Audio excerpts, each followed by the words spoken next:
Hey there, everyone. I'm meteorologist Cassie Nall, and this is your 10 weather impact recap for the week. Let's start with a look at some of the top weather stories from around the country. In Hawaii, some of the impacts from tropical systems are hard to see and even harder to fix because these are underwater. The coral reefs around the Aloha State are not doing well, and the runoff from recent storms may only make it worse. Brad Hicks shows us the surprising reason right under people's feet and how scientists are in a race against time to stop this trouble in paradise. When George Fry moved to Hawaii a quarter-century ago, he thought he'd found paradise. You're in a Hawaiian canoe at sunrise. It's like a dream. Until he discovered the island's dirty secret. Hawaii has more cesspools per capita than any other state, more than 80,000 of them. Development happens so fast that it outpaced infrastructure. And, people don't realize it's just a hole in the ground where all your sewage goes. Stephen Colbert made the connection between those cesspools and the sea. He put non-toxic dye in people's drains. Normally, the green dye becomes diluted and invisible. All of a sudden, whoa, dye is just coming out at the shoreline. This was actually the fastest we ever saw dye reach a shoreline from a cesspool. In some places, less than 5 hours. With most of Hawaii's population living near the coast on porous lava rock, there's little chance for sewage to break down before natural springs carry it to the sea. Nitrogen in the effluent feeds algae in the ocean, which then suffocates the coral. Using technology he developed to map the rainforests, ecologist Greg Asner is now pinpointing where spring water is reaching the rainforests of the sea, the coral reefs. And then the fieldwork comes in behind that map and samples those different locations to see if they're polluted or not. The state has given residents until 2050 to get rid of the cesspools, but there's no plan and little funding. This is where Asner's maps are a game changer. Knowing where effluent overlaps the coral is helping prioritize which areas to clean up first. That's it. George Fry hopes it happens before the reefs are gone. Where's paradise? It's starting to go away. On the big island of Hawaii, Brad Hicks reporting. In Colorado, dry conditions are forcing wildlife officials to enact dozens of drought-related closures and fish salvages across the state. Colton Chavez shares how anglers are taking advantage of the water while they can. Guys, we may have gotten a bite, all right?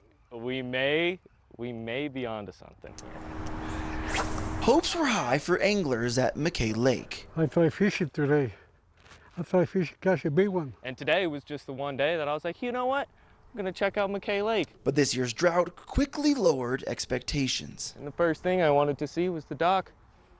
There's nothing left here, I'll tell you that. We broke the news to Isaac Lundbard that McKay Lake is now home to the 7th emergency fish salvage in Colorado this year, part of 48 drought-related closures CPW has issued. I think this summer will live on in CPW memory for a long time. Caravan Hoos with CPW says people expect to see the state's largest reservoirs drawn down during a drought. But now we are seeing these smaller, more residential lakes being impacted. So normally the fish they'll bite on these reeds right here in the grasses, but we're sitting on plain dirt here, so I would hate to see it be a puddle though, that's for sure. CPW hopes anglers like Isaac can catch a few fish before the water level gets too low. It is really sad to see, and I hate to see Colorado going through such a dry season this year. Isaac says he's holding out hope for rain and a better season at McKay Lake next year. Very tough year, definitely. Parts of Colorado may have an increased chance for precipitation this winter thanks to a developing El Niño. El Niño conditions are already present in the eastern equatorial Pacific Ocean, but the colors on this chart mean that a very strong El Niño is expected to be in place through the upcoming winter season. Now, while El Niño doesn't guarantee certain weather patterns will happen, it definitely can increase the probability. The subtropical jet stream tends to be much more active during El Niño years, which typically brings wetter conditions to the lower tier, southern tier of the lower 48. Northern areas tend to be a little bit warmer and drier than average. And for East Tennessee, well, we're kind of caught in the middle. If the storm track stays to our south, we may have drier conditions. But if the track lifts north, The pattern can become much more active. And then, of course, we got to see if the cold air is in place. We'll take a deeper dive into our winter weather outlook in a few months. In Reno, Nevada, experts from various fields are working together at the Regional Emergency and Operations Center to track wildfires across the state. That group includes several meteorologists, both at headquarters and in the field near the flames. Terry Russell shows us how everyone works together to keep the public safe. The Regional Emergency and Operations Center has been open since this past weekend. Here, experts in various fields like transportation, energy, emergency housing, and safety are here to address what impacts the bug and stallion fire have and will have on our community. Located at this desk is meteorologist Dawn Johnson with the National Weather Service. She's the technical specialist. She helps everyone understand what her colleague is reporting as he works on the front lines with incident commanders and coordinators. They're kind of joined at the hip with the fire behavior analyst because weather is one of the most important and biggest unknown variables when it comes to fire behavior. When a fire occurs, our attention often turns to the flames, the firefighters who are fighting the blaze, and the pilots in the air. But think about it. All of those things are impacted by weather. That's where fire forecasting comes into play. The meteorologist determines fuel, terrain, wind, temperature, humidity, jet stream. The information collected from the data helps fire managers place firefighters in the right place and out of danger. The information can determine the best place to make an impact on the fire's progress, or if it's too dangerous, to pull back. Meteorologists and their information allow firefighters to be more offensive as opposed to defensive. Giving that micro-scale forecast detail to help keep people safe and analyze where that fire spread is anticipated to go. Bioengineers at Stanford University are turning leftover food waste into nutritious meals using fungi. Liz Biro introduces us to the scientists whose lab also includes a kitchen. Stanford researcher Vayu Hilmaini may be the rare scientist who loves being in the kitchen as much as the lab. Luckily, in his case, they're just a few feet apart and linked together by the pursuit of a special ingredient that could someday help revolutionize our food system: fungi. Fungi are incredibly powerful and exciting, and although many people in this part of the world might think they're weird or poisonous or don't have a positive impression of them, what we're excited about is what they can do for us. Vayu started out life wanting to be a chef. He's now an assistant professor in the Department of Bioengineering. In his lab at the Biosciences Institute known as BioX, his team harnesses the kind of moldy fungi that form on food waste and naturally break it down. By combining sophisticated bioengineering techniques, including gene editing, they're able to control how the fungi behaves and ultimately how it reacts chemically with the food in what's known as the fermentation process. Just think of turning grapes into wine with yeast, also a fungi. But here, the goal of fermentation is to transform the flavor, the texture, even the appearance of leftover food waste, creating a completely different edible dish. We go into the kitchen and we actually develop and prototype products and ask people what they think. How does it taste? How does it smell? What do you feel?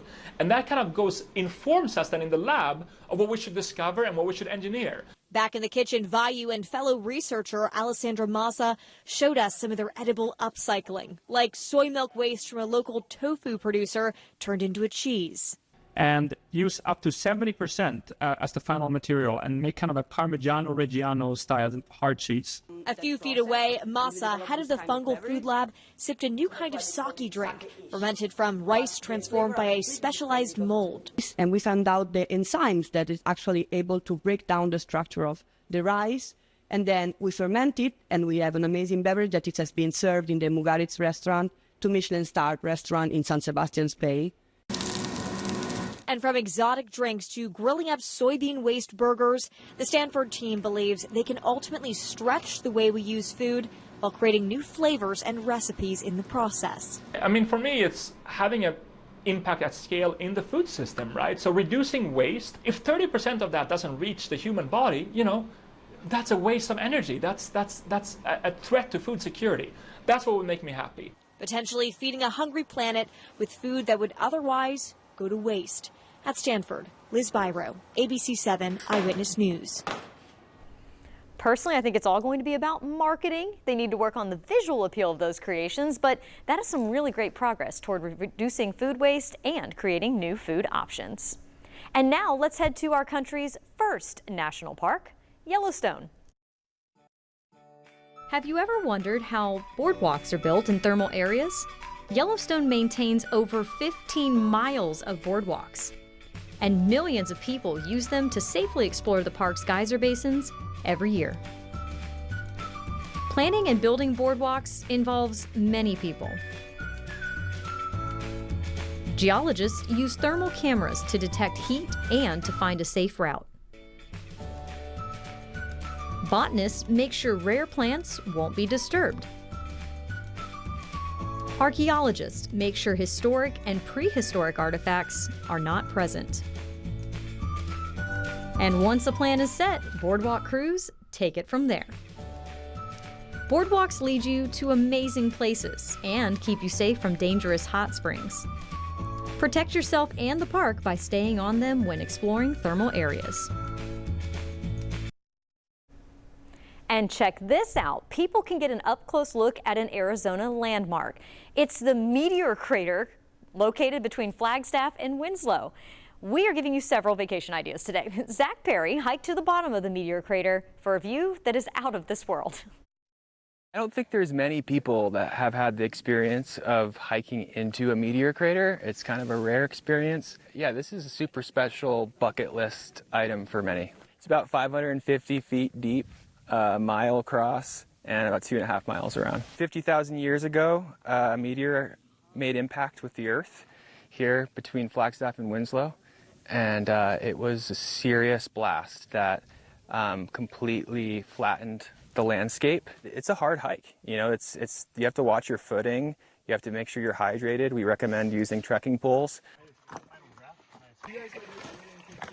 The trail has undergone a good amount of maintenance, and restoration groups came in recently to improve the trail. It's peaceful because the wind is calmer and you're surrounded by a 360 view of the massive crater. Once you reach the bottom, you can snap a photo with the astronaut, get a closer look at the old mining operations, or take in the crater from a whole new perspective. Unique is the perfect word for it. It's the best preserved crater around, and most craters aren't 5 miles off the 40. You know, it's a pretty select group of people that have been able to do this so far. You see it from above and it looks massive, and then once you start hiking down and you get to the bottom and you get to look back up, you're like, wow, that's a really different perspective. When you get to go on these specialty hikes down to the bottom or around the whole rim of the crater, you really get to get immersed in the history. You get to walk the trail that the astronauts walked when they came out here and trained. You get to come down and see the mining operations when they were looking for bigger pieces of the meteorite. People have been dreaming of it for years, and now that we finally offer it, you know, we're getting a good response of people that want to come out and, you know, fulfill one of their lifelong dreams of coming to the bottom of the crater. Guided hikes to the bottom are offered Saturday mornings at 8:30 a.m., weather permitting. Visitors can also hike along the rim and experience a landscape that feels like another planet. The moon will be full at the end of this week. The full sturgeon moon will rise Thursday night and be full at 12:18 a.m. Now, this name comes from the giant prehistoric-looking fish caught in the Great Lakes this time of year. This is an example of a sturgeon shared by the Tennessee Aquarium. But we get an extra treat with the full moon this month with a near-total lunar eclipse. The moon will begin to enter Earth's inner shadow at 10:34 p.m. Thursday night. So that's the time when you'll start to notice a portion of the disk disappearing, and the moon will begin to take on a dark, rusty reddish hue. Maximum coverage will be at 12:13 a.m. with 96% of the moon within Earth's shadow. You'll only be able to see a tiny little sliver still showing at the very top of the moon. Then the moon will gradually emerge and the partial eclipse will end at 1:52 a.m. Now let's just hope that the weather cooperates so that we can get a good view of both the full sturgeon moon and the near total lunar eclipse this Thursday night. Thank you so much for watching. And remember, you can get the latest forecast and watch our 24/7 live radar anytime with the WBIR app. You can download the app for free to watch on your TV.